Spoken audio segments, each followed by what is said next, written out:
Hola, ¿cómo están? ¿Cómo están, amigos? Soy Gustavo González. Este es el canal de Artefigura, en donde revisamos técnicas de dibujo y pintura. Y este verano acá en Lima estoy aprovechando las vacaciones para hacer el curso de Laboratorio del Color, en donde he dispuesto algunos ejercicios en el taller.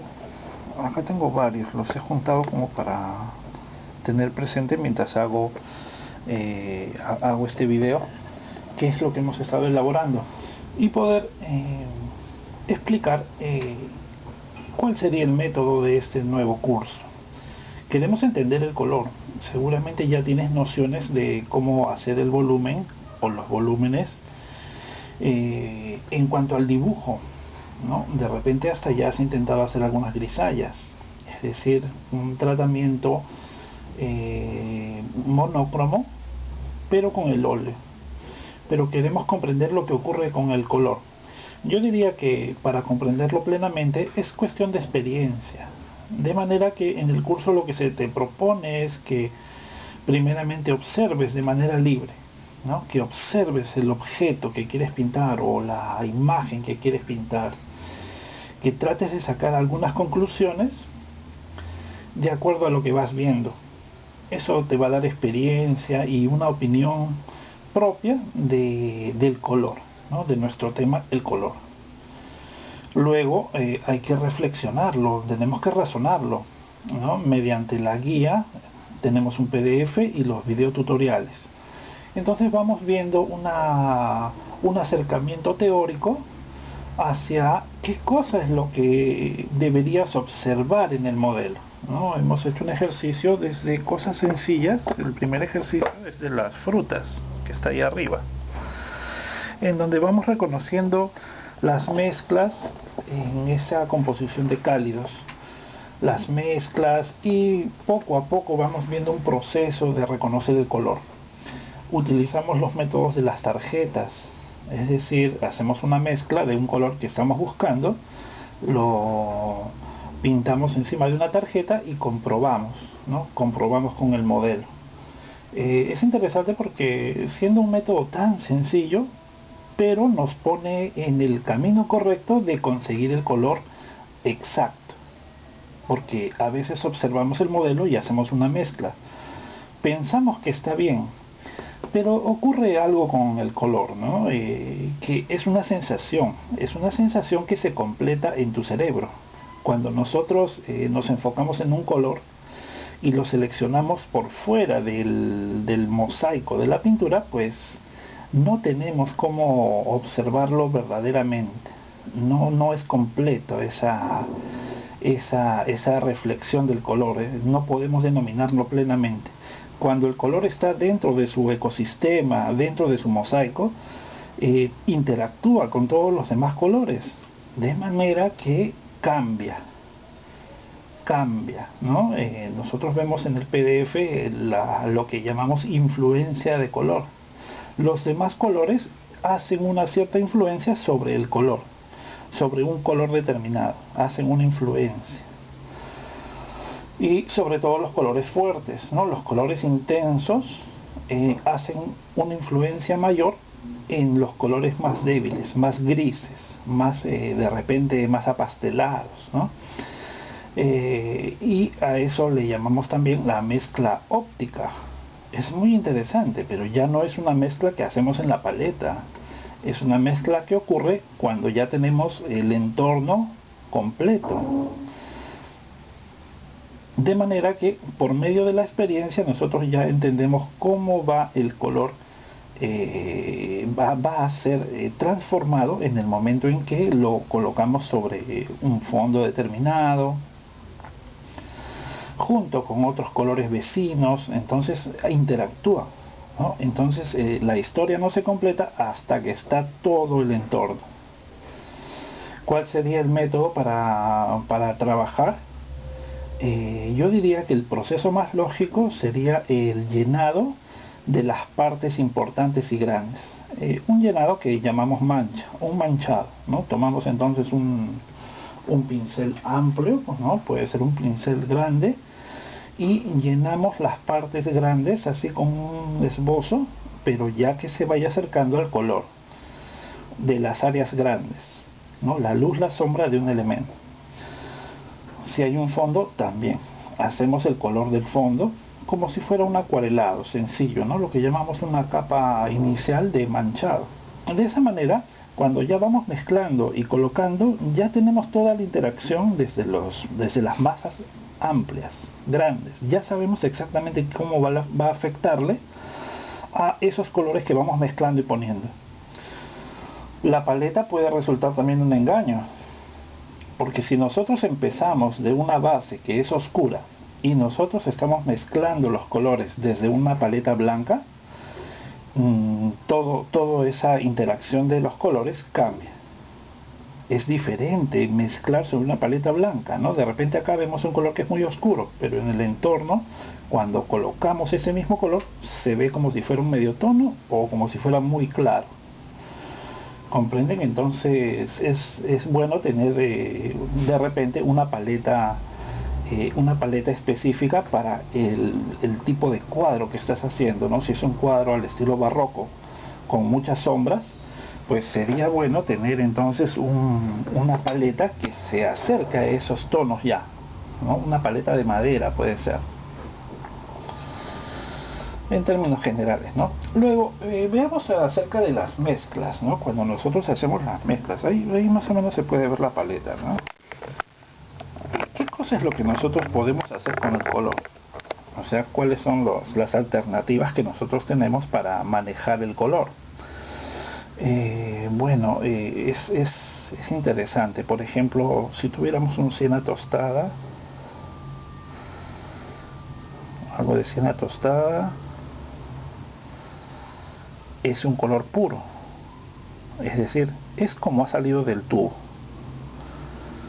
Su saturación entonces podría decirse que está al 100%. La saturación tiene que ver con la potencia misma del color. No hay intervención de gris. Entonces el color está en su 100%. Si nosotros le mezclamos blanco, si nosotros a ese siena tostada le mezclamos blanco, lo que ocurre es que lo estamos desaturando. Así se llama, desaturar. Lo estamos aclarando, pero le estamos quitando potencia de color. Aún así es un color útil y excelente. Si le mezclamos negro, imaginemos que le mezclamos negro, pero yo no tengo negro acá. Imaginemos que le mezclamos su complementario. Este es el azul ultramar. Si le mezclamos el azul ultramar, inmediatamente se convierte en un tono pardo. Voy a ponerle un poco más de siena tostada. Inmediatamente se convierte en un tono pardo, un tono que se va quebrando. El siena tostada es como un naranja, ¿no? Es muy siena. Es como un naranja, pero en sombra, oscuro, ¿no? Y el azul vendría a ser como un complementario, es decir, el color que se le opone. Cuando nosotros los mezclamos al 50%, pues debería darnos un color que se acerca un poco hacia el negro. Se aniquila el color. Aún así, nosotros vemos que se forman unos pardos muy interesantes, ¿no? Muy interesantes. ¿Qué les parece? Entonces, a ese color, a un color cuando le agregamos el complementario, a eso le llamamos quebramiento, ¿no? Llegar al punto en donde ya es más azul que siena. Son complementarios. Por ejemplo, cuando mezclamos el rojo y el verde, también ocurre lo mismo, ¿no? Cuando mezclamos un rojo y un verde también ocurre lo mismo, porque son complementarios. Un naranja y un azul, ¿es verdad? Y un amarillo y un violeta, ¿no? Con el violeta se vuelven siempre colores quebrados. Alguna vez un alumno me dijo que su antiguo maestro le dijo que los colores quebrados, los colores tierras, no debían de utilizarse, que eran colores feos.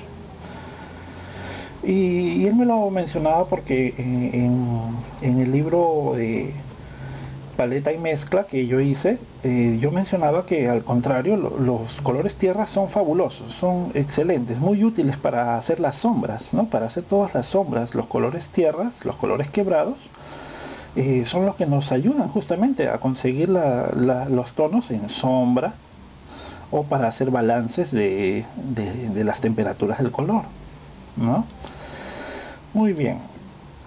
¿Qué otra cosa podemos ir haciendo con el color? Pues matizarlo, ¿no? Matizarlo muchas veces se le denomina a mezclar el color. Cuando nosotros, por ejemplo, sigamos con el siena tostada, ¿no? Seguimos ahí con el siena tostada.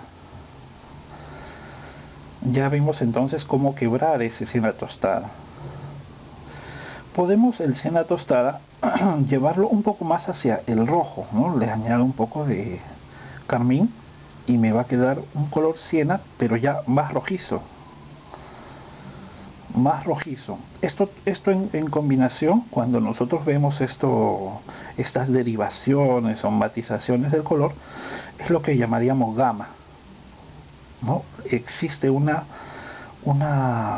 parecido entre los colores, pero ciertamente son otros diferentes, ¿no? Entonces, viene a ser un siena, pero un poco más carmín, ¿no? Ahí lo mezclo, entonces me queda un color fabuloso. Podría servir para veladuras también o para empastes. Ahora, si yo le añado un poco de blanco,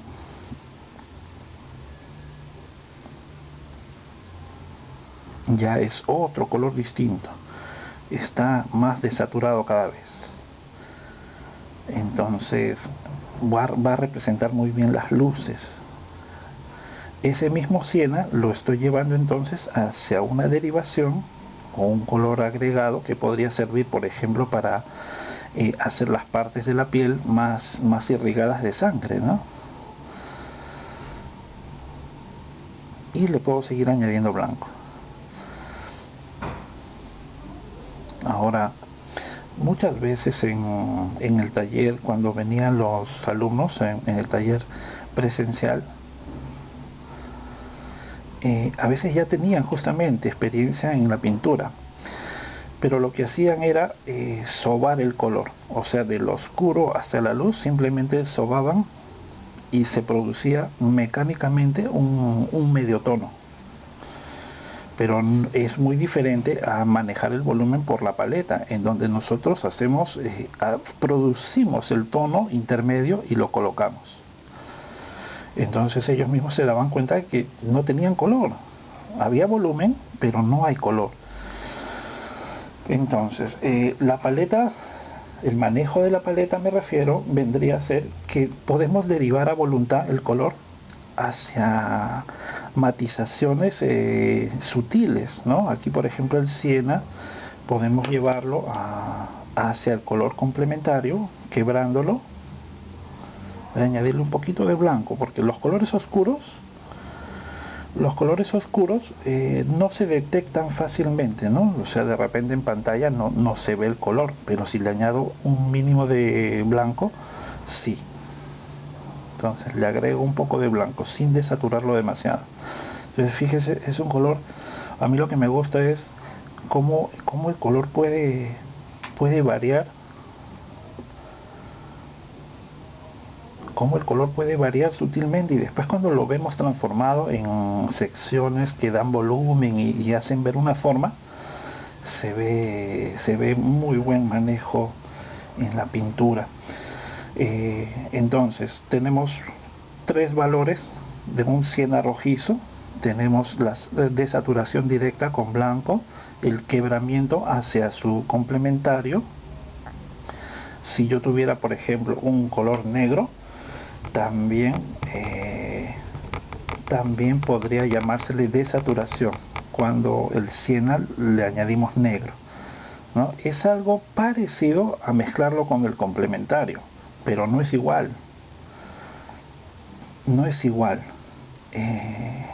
El negro directamente le quita color, le resta color. Por eso es que muchos talleres, muchos pintores recomiendan que no se use negro.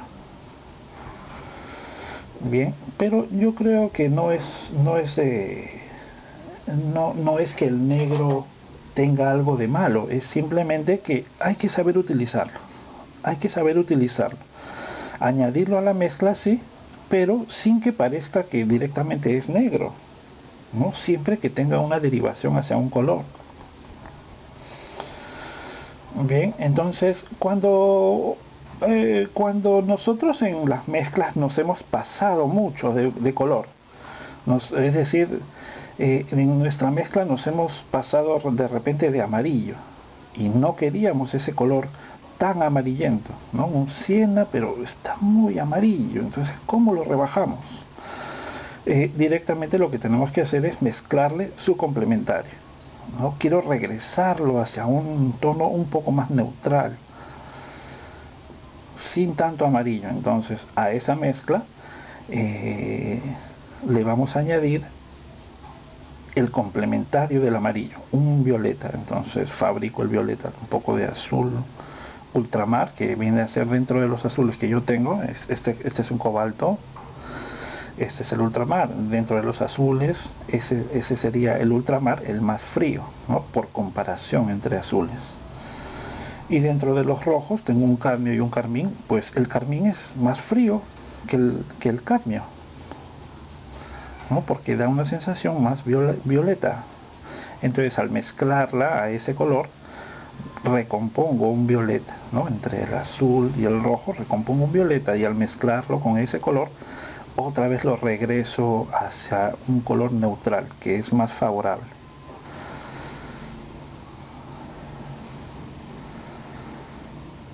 Bien, y me van quedando tonos pardos. Ahora, hay un asunto interesante que veo siempre, ¿no? Cada vez se va regresando en el tiempo y revisando paletas del pasado, ¿no? ¿Por qué será?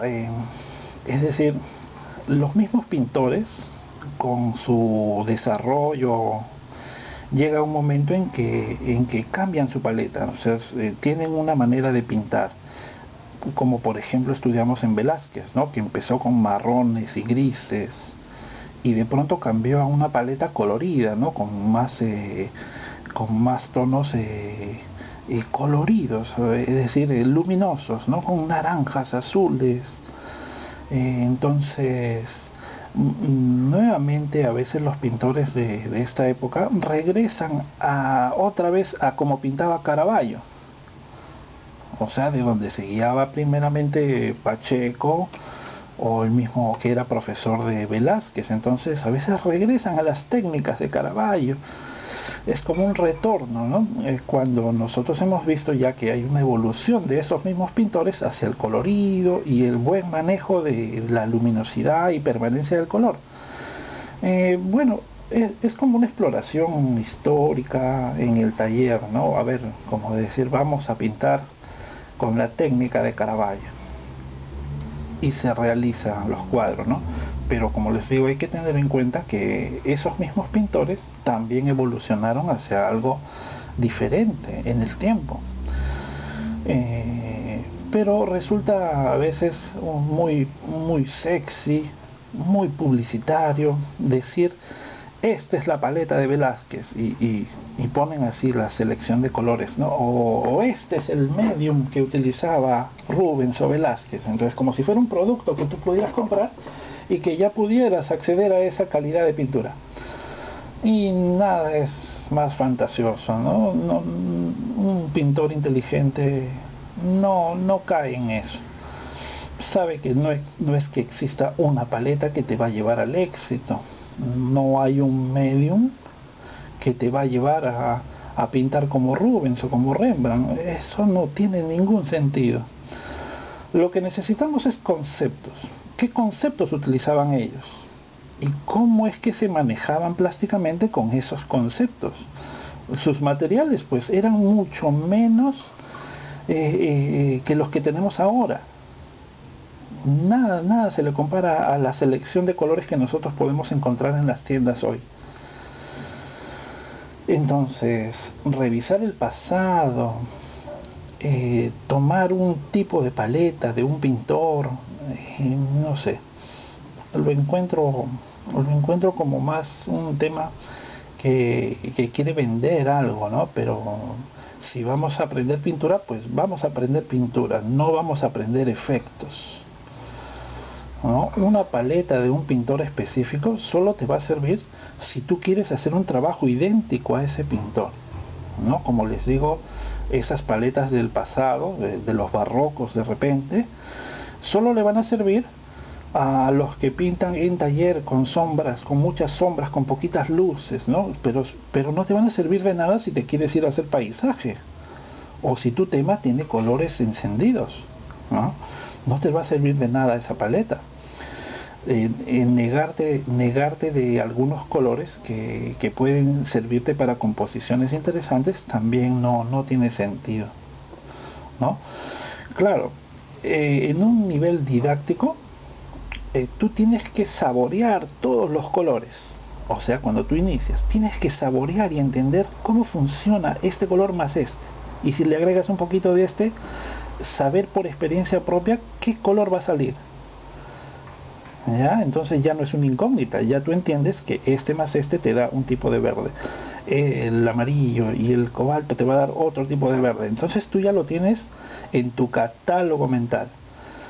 Pero si directamente desde el inicio te dicen vamos a restringir la paleta y en vez de amarillo vamos con el ocre, y nunca conoces entonces las mezclas con el amarillo, bien, yo creo que necesitamos inicialmente explorar. Tú juega como si fueras un niño con los colores en las mezclas, ¿no? Los metes ahí en composiciones, como si fueras un niño, intentas y haces tus propias exploraciones, ¿no? Que el profesor te deje hacerlas, ¿no? Vas a gastar un poco de material tal vez, pero es necesario tener cierta experiencia personal. Luego, cuando ya estás en un nivel intermedio, la idea de restringir los colores, ahí sí resulta valiosa, maravillosa, porque ya es como si leyeras un libro, pero no tienes que empezar desde el comienzo siempre, ¿no? Ya empiezas a leerlo desde donde te quedaste, con tu marcador ahí, ¿no es cierto?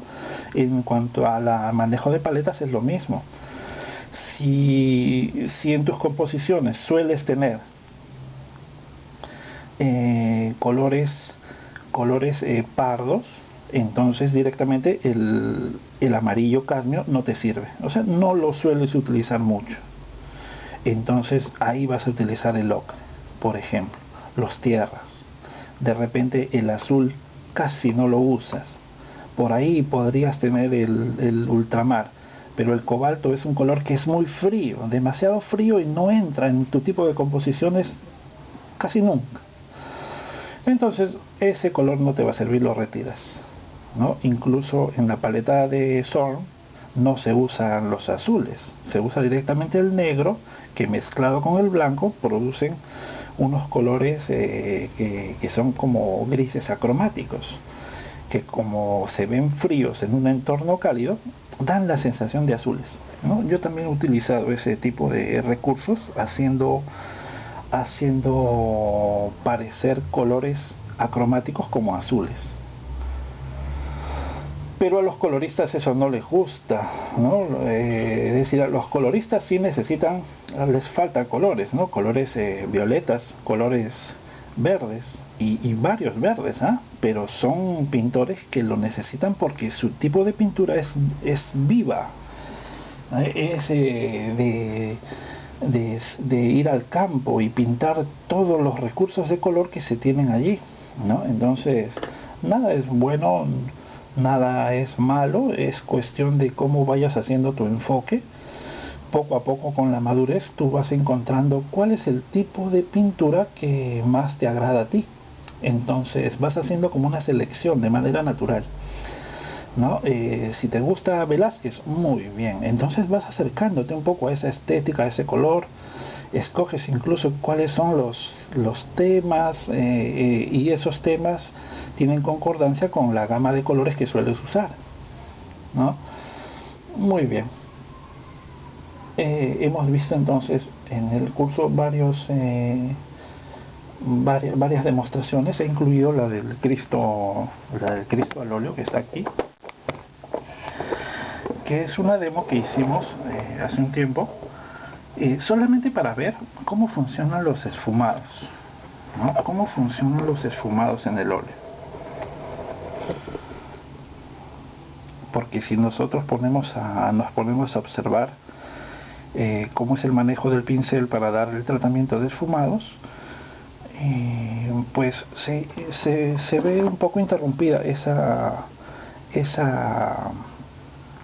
explicación por la mezcla de los colores para encontrar, ¿no? Entonces, pero yo prefiero dividir entonces de manera más básica una demo que sea solo para esfumar, para saber cómo hacer el efecto de esfumado. Otra demo que ha sido esta de acá, la del perfil de Pléyade, así se llama el cuadro. Falta todavía terminar, estoy esperando que seque la capa de veladura para darle una siguiente. Es una explicación de grisallas y veladura, o sea, una pintura por capas. También hicimos incluí la demo en fotografías y en 3 videos de el cuadro de Atenea Huanca. Y eso para ver también la pintura en capas de desnudo femenino. Este de acá es un retrato de una chica de piel morena. Entonces ahí hemos visto todo el tratamiento y la parte teórica en el PDF. Los reflejos también son importantes, ¿no? Este ejercicio de acá es el de una granada y los reflejos. Cómo un elemento se relaciona con su entorno, justamente porque hay rebotes de luz y color. Resulta interesante entonces, porque eso nos explica por qué a veces nos queda una pintura cortada y dura, y cómo hay pintores que sí trabajan muy bien los reflejos. Entonces resulta que la pintura, el elemento que ellos hacen, tiene total relación con el fondo, ¿no? Por ejemplo, acá justamente en la parte de arriba, en la frente de la morena, hay un reflejo de la parte de arriba, ¿no? Como es esférica esta parte, entonces también existe una serie de reflejos. Podría decirse que todo cambio de color, ¿no? Todo cambio de matiz y de color nos ayuda a dibujar, ¿no? Por ejemplo, si este color yo pudiera mezclarlo con este otro así ligeramente, ese ligero cambio de matiz me puede ayudar a determinar que esto es un plano distinto. Esto es un plano distinto. Entonces, con el color estructuramos, con el color dibujamos. ¿Ya? Eso es lo que resulta muy interesante. Nosotros tenemos fotorreceptores en la vista, en nuestros ojos, en la parte de la retina, que es tan sensible al color,